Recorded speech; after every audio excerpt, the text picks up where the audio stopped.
የህይወት ጥራት የሚወሰነው በልማዶች ጥራት ነው። መጥፎ ልማድ ካለ መጥፎ ኳሊቲ የሆነ ህይወት ይኖራል። አሪፍ የሚባሉ ልማዶች ካሉ ደግሞ እጅግ በጣም የሚገርም ጥራት ያለው ህይወት ይኖራል። ቀላል ይመስላል አይደል? ነገር ግን ብዙዎቻችን መጥፎ የሚባሉ ልማዶቻችንን እስኪረፍድብን ድረስ አናስተውላቸውም። ስኬታችንን እስኪያዘገዩብን ድረስና ቀን በቀን ሊኖረን የሚገባውን እርካታ እስኪያጠፉብን ድረስ። ያው እንደምታውቁት የትኛውም ንጉስ ከንግስናው በፊት ብዙ ከፍታና ዝቅታዎች ይኖሩታል። በዚህ መሰረት በጊዜ ባቆማቸው እመኝ የነበሩ 9 መጥፎ ልማዶችን ከኔ ስህተት ተምረ በጊዜ ታቆማቸዋለህ በሚል ተስፋ እንደሚከተሉት አቀርባለሁ። እንጀምር። አንደኛ፣ ተነስቶ ከማድረግ ይልቅ ምን ልታደርግ እንደሆነ ለሰዎች መንገር። ይሄ ለኔ ትልቁ ነገር ነበር። በሶሻል ሚዲያ ዘመን ደግሞ ለብዙ ሰዎች ችግር ነው። በጣም ብዙ ሰዎች ምን ሊያደርጉ እንዳሰቡ ይናገራሉ፣ ያስነግራሉ። ምን አይነት ለውጦች ለመፍጠር እንዳሰቡ ለዓለም ያሳውቃሉ፣ ግን በፍጹም አይፈጽሙትም። የዚህ የባሰው ክፍል ደግሞ ግቦችን መናገር የመሳካት እድላቸውን ይቀንሰዋል የሚሉ ጥናቶች መኖራቸው ነው። አየህ፣ ጥናቱ ላይ ማሳካት የምትፈልጋቸውን ነገሮች ለሰዎች ስትናገር አይምሮ ውስጥ ኦሬዲ እንዳሳካው አይነት ትንሽዬ ስሜት ይፈጥርብህና ተነሳሽነትን የሚቀንስ ይባሱኑ በኋላ ሊጎዳ የሚችል መጠነኛ ኩራት ውስጥህ ይጭሩብሃል። እኔ በግሌ ደግሞ ለሰዎች ማሳካት የምትፈልጋቸውን ነገሮች በጠቅላላ በምትናገርበት ሰዓት ወደ ጉራ አናት ላይ ያንደረድርሃል።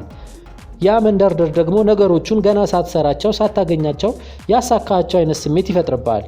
እኔ የምመክርህ ለማድረግ ያሰብከውን ነገር ለሰዎች መንገር አቁምና የምርም ተነስታ አድርገው። አንተ የምትጨነቀውን ያህል ማንም ስለ አንተ ግብ አይጨነቅም። ስለዚህ ለሰዎች በመንገር የምታባክነው ሰዓት ነገርህን መስራት ልትጀምርበት የሚገባህን ሰዓት ነው። ሁለተኛ፣ ረጅም ሰዓት መተኛት። የወጣትነት መጀመሪያ ላይ ኮንኬን እያደረክ እንደሆነ ማስያዙላ እችላለሁ። ጠዋት ትነቃና ተነስተ ቀንን ከመጀመር ይልቅ 1-2 ተጨማሪ ሰዓቶችን ስልክህን አንስተ ስክሪኑ ላይ ስክሮል በማድረግ ታሳልፋለህ። በጣም ብዙ ሰዎች ጠዋት ላይ የበለጠ ነፃ አይምሮና የመፍጠር አቅም ይኖራቸዋል። ስለዚህ ከእንቅልፍ ተነስተ ምርጥ የምትሆንበትን ሰዓት ለስልክህ መስጠት በጣም የሚያሳዝን ነገር ነው። ይሄ ማለት በቂ እንቅልፍ አትተኛ ማለት አይደለም። እንቅልፍን ማስቀደምና በነቃህ በትንሽ ደቂቃ ውስጥ ከአልጋህ ውስጥ መውጣትን ማስቀደም መቻል አለብህ ነው። በየቀኑ ከ7 እስከ 9 ሰዓት መተኛት አለብህ። ምክንያቱም ቦነስ ቲፕ፣ እንቅልፍ እጅግ በጣም ወሳኝ ነገር ነው። ካለሱ በበቂ ሁኔታ ፐርፎርም ማድረግ አትችልም እና ደግሞ በጣም ብዙ ወጣቶች የሚያስፈልጋቸውን ያህል እንቅልፍ አይወስዱም። ሶስተኛ፣ ሴቶችን ለማናገር መጠጥ ላይ ጥገኛ መሆን። እውነት ነው፣ እኔም አድርጌዋለሁ። ሁሉም ያደርገዋል። ትንሽ ብቀማምስ ድፍረት ይሆነኛል ትላለህ። በጣም ብዙ ወንዶች አልኮልን ሴቶችን ለማናገር እንደ ምርኩዝ ድጋፍ ይጠቀሙታል። ስለዚህ ባልጠጡበት ሰዓት ጨዋታቸው ጠቅላላ በድንገት ይጠፋል። አንበሳዬ፣ 5 ጃምቦ ስትጨብጥ ከሆነ ሙድ የሚመጣልህ ምነግርህ ዜና አለኝ። አንተ ሳትሆን ጃምቦ ነው ተጫዋቹ። ለምንም ነገር ባሪያ እንዳትሆን፣ በራስህ ተማመን። በራስህ ካልተማመንክ ደግሞ በሴቶች ላይ ያለህ ችሎታ እስኪዳብር ድረስ ራስህ ላይ ስራ። አራተኛ፣ ከረጅሙ ይልቅ አጫጭር ደስታዎችን መምረጥ። ይሄ ሌላው አዘውትሬ አደርግ የነበረው ነገር ነው። ማንኛውም አስፈላጊ ነገር ጊዜ መውሰዱ አይቀርም። ምክንያቱም የትኛውም ውድ ነገር በትክክል እስክታገኘው ድረስ ደጋግመ መሞከር ይጠይቃል። ለጊዜው ያለመሳካት እድል እንዳለው እየታየ ህዛ ዝባዝንኬ የሚመስል ስራ ውስጥ መግባት አስፈላጊ መስሎ ላይታይ ይችላል። ነገር ግን ጠንክረ መስራቱን በቀጠልክ ቁጥር ስኬትህን እያቀረብክ ነው። ወደፊት ስኬታማ የመሆን እድልህን ፍንትው አድርጎ የሚያሳይ ቀላል ጠቋሚ ነገር ከፈለክ ደግሞ የቀን ውሎን ተመልከትና ምን ያሉ እንቅስቃሴዎች ወደ አጭር ደስታ፣ ምን ያሉ ደግሞ ለረጅም ደስታ እንደሚመሩ ገምግም። አምስተኛ፣ በህይወት ውስጥ በጣም በዝግታ መጓዝ። ነገሮችን ደጋግሞ በማድረግ ወይም በኤክስፒሪየንስ እንማራለን። አክሽን በደማችን ውስጥ ነው። በታገልነው ወይም ባንቀራፈፍነው ቁጥር እየታገልን ያለነው ተፈጥሯችንን ነው። አቅማችንን ነው የምንገድበው።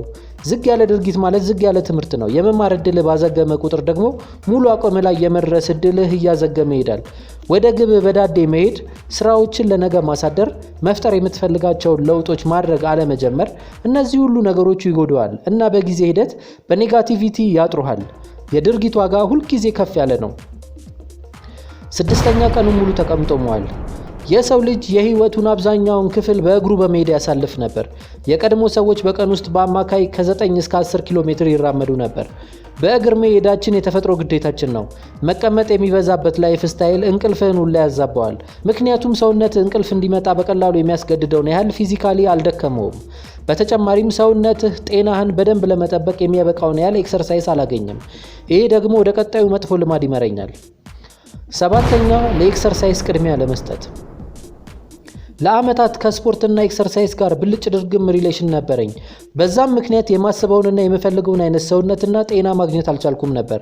ጤናህንና ኤክሰርሳይስን ቅድመ ሁኔታ ለማድረግ ራስህን የምታነሳሳበት ቀላሉ መንገድ የሰውነትህ ጥንካሬ ወይም ንቃት ጫፍ ላይ ካልሆንክ በቀር በህይወት ውስጥ የትኛውም ነገር ላይ ቤስት በሚባል መልኩ ፐርፎርም ማድረግ እንደማትችል መረዳት ነው። 8ኛ ያለፈ ታሪክ ላይ ብዙ ጊዜ ማጥፋት። ያለፈው አልፏል፣ በቃ ተወውና ወደፊት ሂድ።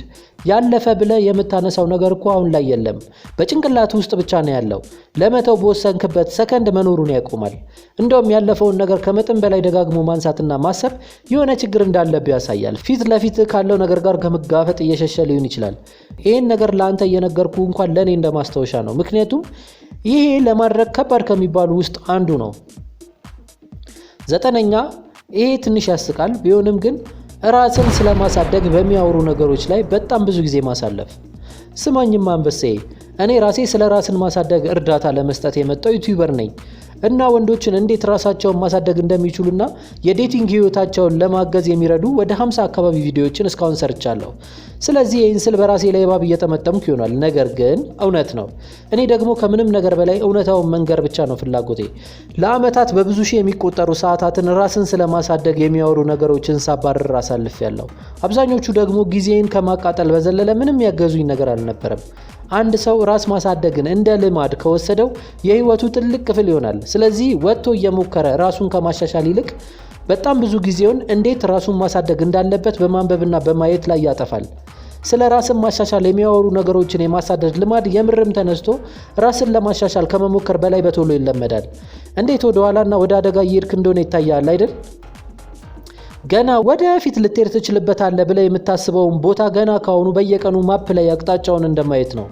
ችግሩ ስለ ራስን ማሳደግ ማወቅ ሌላ ሱስ ይሆንብሃል። ዓላማህ እነዚህን ቪዲዮዎችና መጽሐፎች እድሜ ልክህን ማንበብ አይደለም። ያማ ሌላ ማለቂያ የሌለው አባሮች ነው። ዓላማህ ራስን ማሳደግ ነው፣ ወይ ደግሞ በራስ ላይ የሆነ ነገር መጨመር ወይም ማሻሻል። ይህን የማሳኪያ ምርጡ መንገድ ደግሞ ተነስተ ማድረግ መጀመር ነው። አዎ ኢንተርኔት ለመማር በጣም ቀላል አድርጎልናል።